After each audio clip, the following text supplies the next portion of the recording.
Hello everyone, welcome to my channel. Please subscribe and keep watching more details. 90 Day Fiancé, the other way, Jennie surprised as her cafe with Summit gets blessed with cow urine in exclusive sneak peek. Jennie Slatin thought she had seen everything during her whirlwind decade of living between India and the United States. But nothing truly prepared her for the moment her new cafe with husband Sumit Singh was blessed in the most unexpected, very traditional manner using cow urine. In a new exclusive sneak peek from the latest episode of 90 Day Fiancé, The Other Way, fans watch Jennie freeze in place as Summit's family and a local priest perform a purification ritual over their cozy cafe, sprinkling holy water infused with cow urine around the entrance, kitchen prep area, and even the tables where customers are meant to enjoy their meals. For Summit, this is not only normal but deeply meaningful. For Jennie, the moment is a cultural curveball she is still trying to comprehend. It begins bright and early in the old Delhi neighborhood where their cafe, Delhi Dreams, is nestled between a sari shop and a dusty travel agency. Jennie and Summit, fueled by their new business venture, arrive ready to prepare for their soft opening. The space, still in its infancy, smells of fresh paint, steamed chai, and nervous hope. Jennie smooths her apron and places decorative mini elephant figurines around the counter, determined to offer the world her version of American diner with Indian heart. But before the doors can open to the public, Summit reminds Jennie of his family's wish, a blessing ceremony to bring good fortune, peace, and prosperity. Jennie assumes candles and flowers. Maybe a little chanting. She is right about the chanting. Everything else is about to catch her off guard. Summit's parents, who have shown surprising public support for the venture, arrive in bright clothes, greeting their son with pride. His mother carries a copper bowl that Jennie assumes contains water. But when she spots the distinct golden tint and catches a faint, grassy aroma, a soft wave of alarm ripples across her face. "This isn't water?" she asks.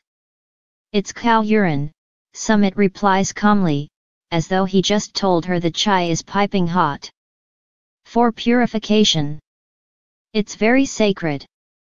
Jennie tries to keep her smile in place, but her eyes reveal the inner panic. She nods with strained enthusiasm as the priest begins his prayers. He dips a small branch of mango leaves into the bowl and begins sprinkling droplets around the cafe. Jennie shifts back, trying not to let the liquid land on her shoes. Her inner monologue is almost visible. This is not how Yelp menu photography begins. Cow urine, or Gomutra, is considered holy in many Hindu rituals, symbolizing purity, protection, and the removal of negative energy.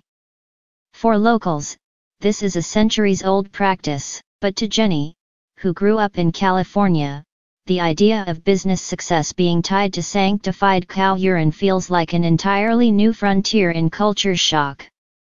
Still, she knows this cafe is not just hers. It is Summit's dream, a chance to build something tangible, stable, and socially accepted in the eyes of his family. They may not have supported his marriage at first, but they are showing up now, in their own traditional way. The priest moves toward the kitchen counter where Jennie has carefully lined up stacks of freshly washed mugs. He raises his mango leaf wand and flicks a few drops of cow urine in their direction. Jennie feels her heart leap. "Oh no, no, no," she whispers, hands instinctively reaching out to block the spray. But Summit gently pulls her back. "It's okay.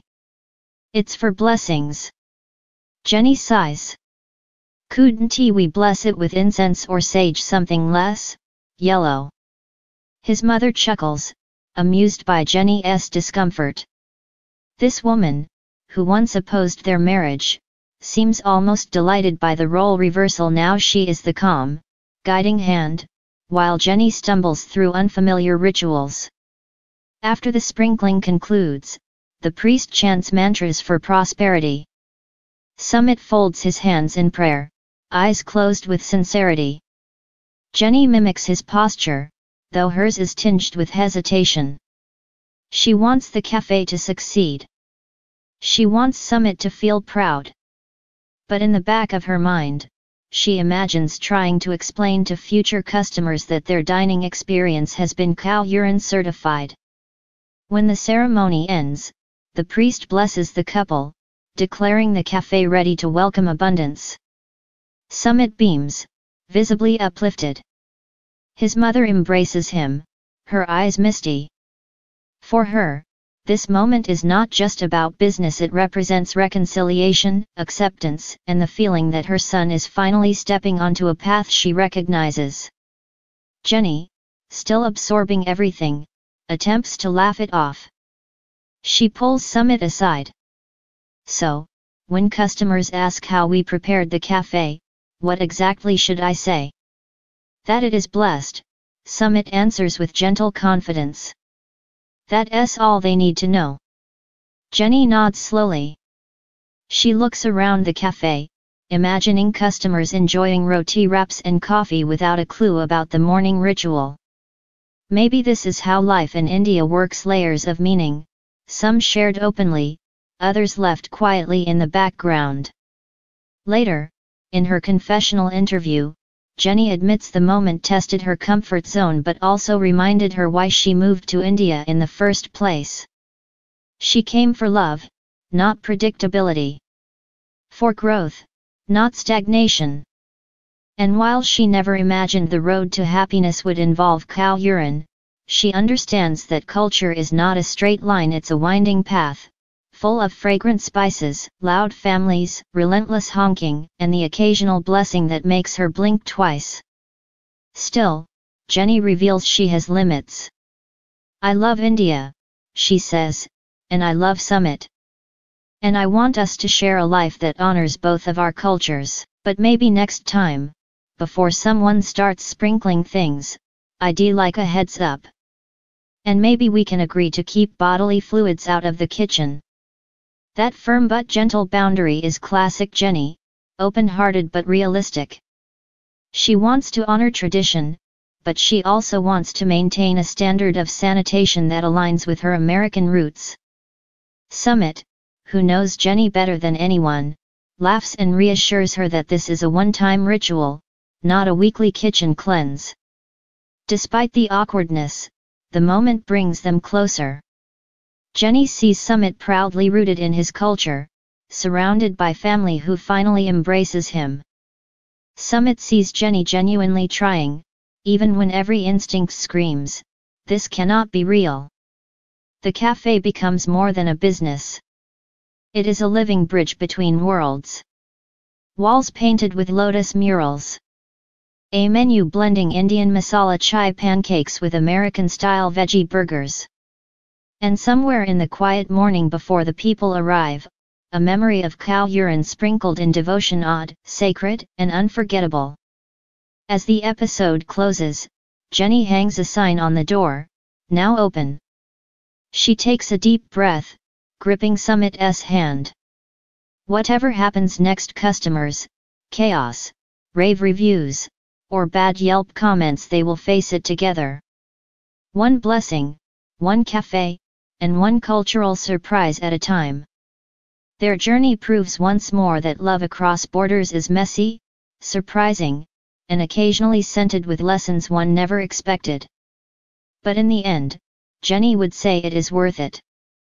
After all, marriage is compromise. Sometimes that means learning new festivals and customs. Sometimes that means living with your in-laws. And sometimes, just sometimes, it means smiling politely while someone sprinkles holy cow urine near your espresso machine. Welcome to Delhi Dreams, where East meets West, and culture meets courage.